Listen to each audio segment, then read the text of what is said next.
Welcome to my new blog. तर आज आपण जाणार आहे तुकाराम महाराजांच्या पालखीत खाऊ वाटप करायला. तर त्यासाठी आम्ही आलोय बारामतीला, कारण बारामतीत तुकाराम महाराजांची पालखी असते आणि बारामतीत मी काम करतोय. तर इथं थोडंसं दान करणं हे माझं कर्तव्य आहे, म्हणून आम्ही आलोय. आता सगळ्यात पहिल्यांदा आलो मेसवरती. तुम्हाला माहिती आहे बारामतीत आलं की मेसवरती हजेरी लावावं लागते, हे कंपल्सरी. जेवण करतात हे सगळे. बसा की बसा. जेवण चाललंय, आता आम्ही जेवण करणार. माझा भाऊ माझ्यापाशी बसून द्यायला नव्हता. जेवण करून मग आम्ही पोचलोय इथं सामान घ्यायला. इथं ऑलरेडीच गर्दीले बघू आता. घेतलंय आम्ही मस्तपैकी हे 2 बॉक्स. हे गाईज आम्ही घेतलंय खायला. ओके, एवढं सामान आम्ही आणलंय 2 व्हीलरवरती. अजून आता बिस्लेरी आणायला जायचंय. आम्ही बिस्लेरी आणायला चाललेलो तेव्हाच लोकांची गर्दी चालू झाली. म्हणजे साधारणतः वाजले असतील 11, 11:30 तेव्हाच लोक येत होते. मग आम्ही बिस्लरीच्या कारखान्यात पोचलो. तिथं लय बिस्लरी होत्या मस्त. पण आम्हाला जी पाहिजे होती अर्धा लिटरवाली ती बिस्लरी तिथं अवेलेबल नव्हती. म्हणून आम्ही मग शेवटी 200 ml वाली छोटी बिस्लरी बुक केली आणि तिथून घेऊन जायचं ठरवलं. थँक्यू. पांडुरंगा बिस्लरी घेऊन आम्ही पोचलोच. तेवढ्यात आमच्या ऑफिसच्या खाली पण एक दिंडी आली होती. तर तिथल्या ज्या आजी, मावशी, काकी होत्या त्या म्हणल्या की दिदे आम्हाला पण दे ना पाण्याची बॉटल. म्हणून शुभांगीने त्यांना तिथंच पाण्याची बॉटल द्यायला सुरुवात केली. आणि गाईज हा आमचा आहे खाऊ वाटपचा. एवढं सगळं घेतलंय आणि आत्ता तुम्हाला दाखवल्याप्रमाणे खाली आमच्या वारकरी आहेत, म्हणजे बिल्डिंगच्या खालीच. त्यांना थोडंसं पाणी बॉटल दिलं. इथूनच आमचं चालू झालं आहे वाटप. हे सगळं आम्ही आज वाटणार आहे. दमलोय खूप. हे सगळं वर खाली करून जरा फ्रेश होतो आणि मग जातो. गाईज आज आमच्या मॉडेल पण आलेत, त्यांचं शूट पण करायचंय. हॅलो, आमची मॉडेल पण आम्हाला मदत करायला आली. आता आम्ही सगळं साहित्य घेऊन चाललोय. जायचं ना, आपल्याला द्यायचं ना.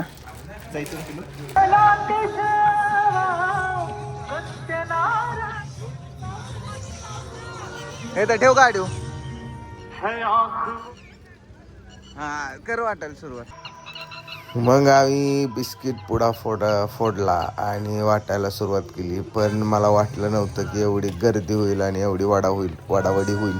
लय ताप देतात, इतकं ताप देतात. म्हणजे जे खरे वारकरी असतात ना ते शिस्तीत एक बिस्किट पुडा घेऊन निघून जातात. पण जे बाकीचे जे लोक असतात ना ते 1-1, 4-4, 5-5 एका माणसाने तर ना माझ्या हातून हिसकून घ्यायचा प्रयत्न केला होता. इतकं वडावड करतात. त्यामुळं आम्ही व्यवस्थित 3 जण मिळून वाटत होतो. आणि यात शुभांगीचा पण आहे हातभार. म्हणजे शुभांगीने अर्ध पैसे खर्च केले होते आणि मी अर्ध पैसे खर्च केले होते. मग दोघांनी मिळून हे खाऊ वाटप करायचं ठरवलं होतं. आणि दरवर्षी असंच आम्ही अजून जास्त करत जाऊ. हेच पांडुरंगा चरणी प्रार्थना असेल की आम्हाला तुझी सेवा करायचं भाग्य दरवर्षी लाभते. आणि आत्ता आम्ही थोडंसं केलं आहे. याच्या पुढच्या वर्षी अजून मोठं काहीतरी करावं, एवढं सक्षम मला बनव हेच मी म्हणेन. आणि खूप भारी वाटत होतं म्हणजे लोकांना जेव्हा आपण काहीतरी देतो.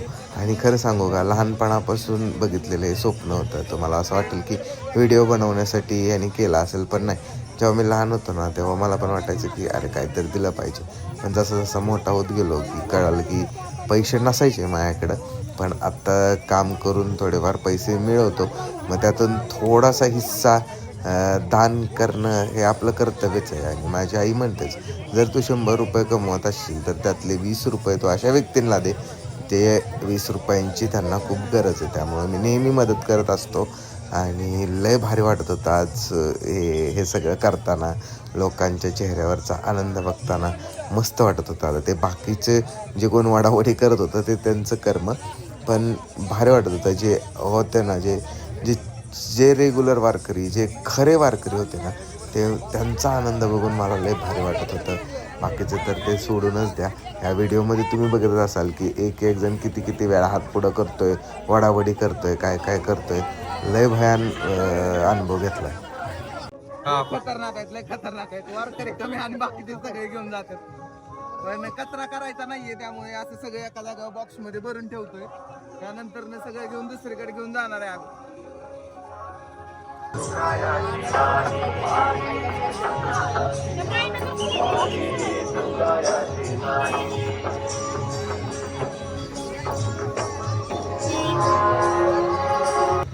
दादांच्या बारामतीत दादांची रांगोळी आणि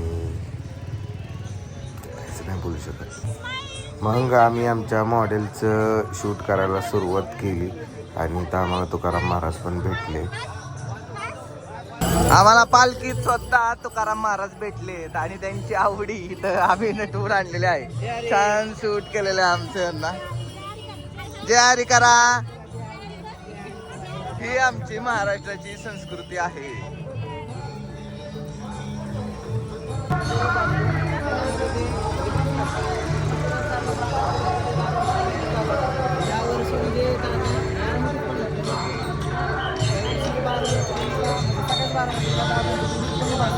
त्यासाठी मला एक वाटलं की आपण जिथं देशमुख चौकात जर बसतो जातो तिथं दादांचा काढा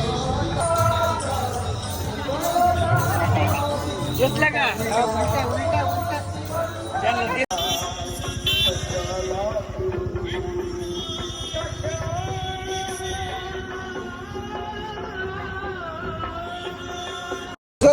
पालखी विशाल माझा लय जुना मित्र आहे. DOP आहे, चांगला DOP आहे.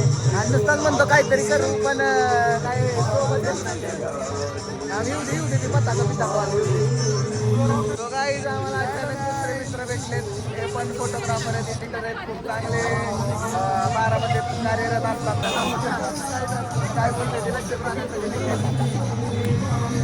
राहण्यासाठी ठीक आहे. मी त्या दोघांचा व्हिडिओ शूट करतच होतो, पण तिथे इतके फोटोग्राफर्स, इतके लोक येत होते, त्यांच्यासोबत फोटो काढत होते, त्यांच्या अक्षरशः पाया पडत होते. इतकं भारी वाटत होतं, इतकं भारी वाटत म्हणजे अक्षरशः तुकाराम महाराज स्वतः तिथं असल्यासारखं आणि त्यांच्यासोबत त्यांची पत्नी आवडी असल्यासारखं असं वाटत होते. तेवढं थोड्याच वेळात आमच्या एक दादा आमच्यात नाही, पण दादांचे असंख्य ग्रुप मला वारीत बघायला भेटतात. खूप बाळ दादांचा फोटो त्यांचा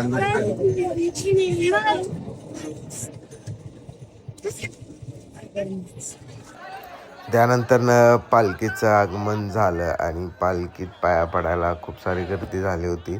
म्हणून मी पण म्हणलं इथंच पाया पडून घ्यावी, कारण पुढं बारामतीत गेल्यावरती दर्शन होतंय नाही होतंय, म्हणून चालत असतानाच दर्शन घ्यायचं असं ठरवलं होतं. म्हणून आम्ही सगळ्यांनी थांबलो आणि छान दर्शन झालं. एवढंच की थोडं पालखीच्या समोर गेल्यानंतर मोबाईल अलाउड नाही आहे तिथं, म्हणून मोबाईल त्यांनी मला खाली ठेवायला सांगितला. पण लय भारी वाटत होतं, एक नंबर वाटत होतं.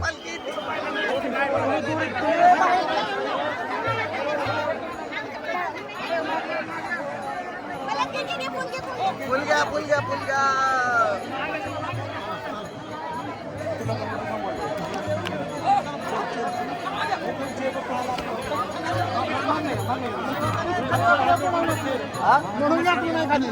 ओके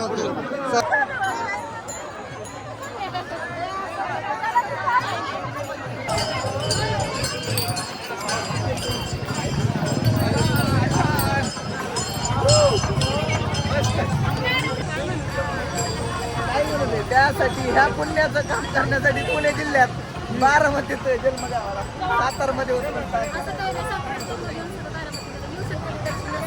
दर्शनासाठी आलं, पण ही पावन भूमी आमच्याकडं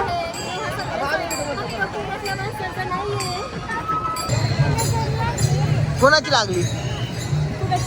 आमच्या मॉडेलचं दिवसभर शूट करून आता तिला नजर लागली. तरी जायचं जाऊ जरा गर्दी कमी झाली का मग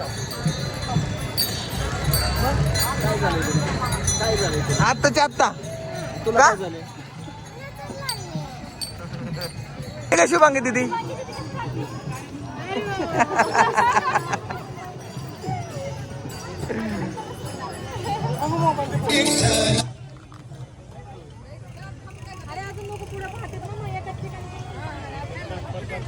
आम्ही चाललोय आता घरी. बाय बाय करा.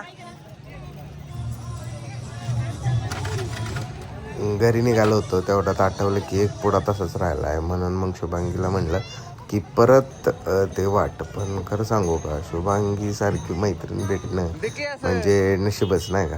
म्हणजे आजकालच्या स्वार्थी दुनियात एवढी निस्वार्थ पोरगी मैत्रीण म्हणून मला भेटली. खूप चांगली पोरगी आहे आणि फक्त खायला प्यायला लय टाकते मला. आता मस्त कसं वाटतंय मग आज तुला स्वतःच्या पैशातून काहीतरी तू केलंयस. मागच्या एक्सपिरियन्स कसा होता? एक्सपिरियन्स डेंजर होता. डेंजर पण होता. काय लोक खूपच असं तुटून पडत होती, अंगावरती येत होती, पुढे घेत होती बिस्किटचे स्वतः. एकानं तर अख्खा बिस्किटचा पुडाच उचलून नेला.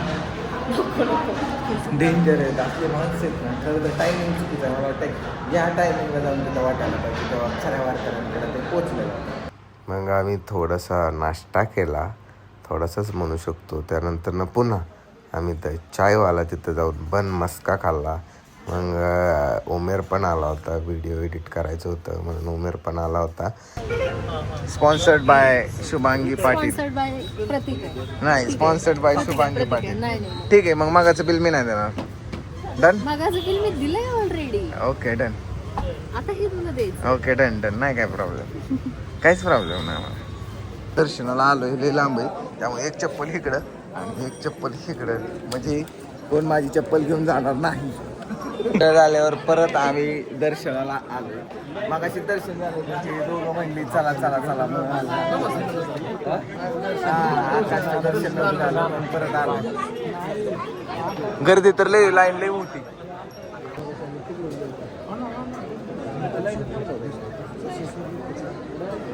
दुपारी दर्शन घेतलं होतं, पण आकाश आणि निलेश हे आमचे मित्र म्हणाले की पुन्हा आपण दर्शनाला जाऊ म्हणून रात्री पुन्हा गेलो. पण आम्हाला वाटलं होतं तिथं लय गर्दी असेल, पण काही गर्दी नव्हती. दर्शन एक नंबर झालं.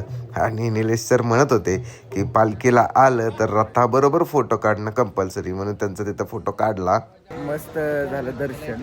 आणि आता सगळ्या दिवसभर एवढं सगळं करून दर्शन पण छान झालं. 2 टाईम दर्शन घेतलं खरं तर यांच्यामुळं. आणि आता मला चप्पल बघायची. मी जशी चप्पल ठेवली होती तशी आहे का, चप्पल बघायला आलोय, पण मला एक चप्पल दिसलेली आहे माझी. ओके, हाय हाय. दुसरी बी आहे, एक इथं ठेवली होती आणि दुसरी इथं ठेवली होती, त्यामुळे माझी चप्पल सेफ राहिलेली आहे. कळलं? तुमची पण सेफ आहे का? आणि देव का त्याची बुडग्याला देव का त्याचा एक कुठे? हाय हाय हाय. तिकडे गावला, तिकडे गावला. लय लांब गेला, लय लांब गेला. एक असं जाईल. बरोबर, खरंय. चला भेटू उद्या.